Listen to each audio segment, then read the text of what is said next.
Yes, ndongenda gusuje kandi nguhaye ikaze nanone. Nizere kumeze neza nyuma niba warakunze ibiganiro byacu ngaho ibuka wongera ukore subscribe bayita waraserutse TV.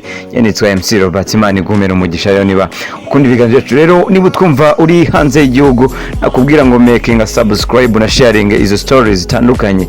Hanyuma ikintu kiri kwibazwa cyane uyu munsi ni ku ifoto ya Miss Pamela, umwe mu bakobwa bamenyekanye cyane haba kubwiza haba mu gusubiza ibibazo ndetse ariko aza kongera kugaragara ubwo yari aterewe ivi n'uwo bita umuhanzi The Ben, akaba n'umwanditsi mwiza cyane kandi akaba n'umuhanzi w'ijwi ry'agatangaza.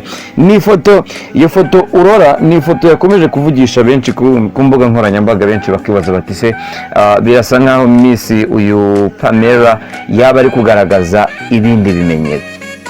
Abandi bati twari twiteze kubona The Ben ndetse n'uyu Miss Pamela bariho badetinga batwereka ibigiye kuba kuri mariage. Dutegereje kumva bari mu bukwe, bagiye gukora ubukwe nyuma ya Meddy, umwe mu nshuti za The Ben cyane, ndetse unavuga yuko ikintu kizamushimisha kurenza ibindi ari ukubona uwo bita The Ben yamaze gukora ubukwe.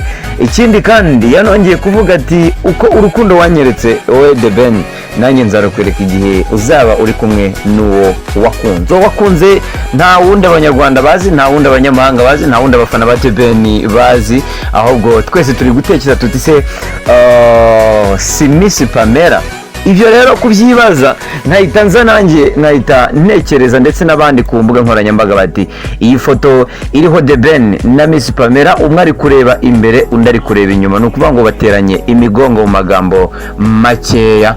The Ben, Miss Pamela, ese ibyabo byo mu by'ukuri ntabwo byaba ya foto igaragaza yuko cyangwa se imenyesha ko batari mu bwumvikane bwa nyabwo cyangwa ubwumvikane bw'urukundo rwabo. Benshi rero muri comments bakaba bavuze byinshi ariko banibanda cyane ku mubano wabo mu mezi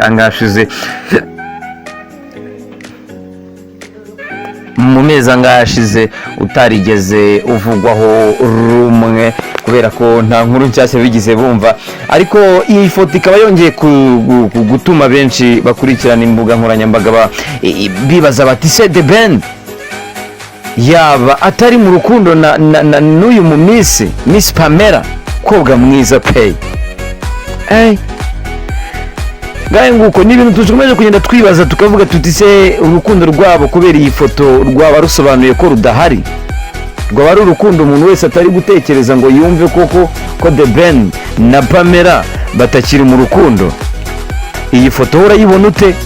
Tubwire unyuze muri comment, utubwire kandi unyuze muri comment ukomanting, ariko wibuke gukora subscribe. Iyi ni Waraserutse TV, tatugenda turi ku muhanda tubarebera ku mbuga nkoranyambaga ibiri kugenda bihavugwa, ariko n'ama stories atandukanye, ama story y'urukundo ndetse na story zindi zitandukanye tuba turi tari kugira ngo tuzikugezeho. Kora subscribe utwereke ko niba inkuru tubagezaho zibashimisha, ariko ara naho utugira inama urabyemerewe pe. Ni wowe umuntu wa uri boss wacu hano, timu yacu yose turabemera kandi tubakundira ko iyo bitagenda neza murabitubwira, iyo bigenda neza nabwo murabivuga mukalikinga. Kora like, commenting, una sharing, byose turaza kuba tubyishimira cyane. Nje nitwa MC Robert, nkomeje kukwifuriza kugira ibihe byiza.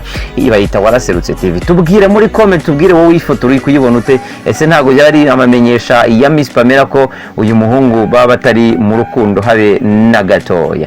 Ndabishimira kandi ndabakunda cyane, ndetse nifuza ko anytime agomba kuba mu by'ukuri habaho gutanga ibitekerezo namwe, kandi hakabaho n'ibindi biganiro bikomeye binyuze mu nkunga zanyu, ndetse n'ababosi muba mwiturije aho ngaho mukurikira ibiganiro byacu. Twabwira ngo thank you so much, Imana ibarinde.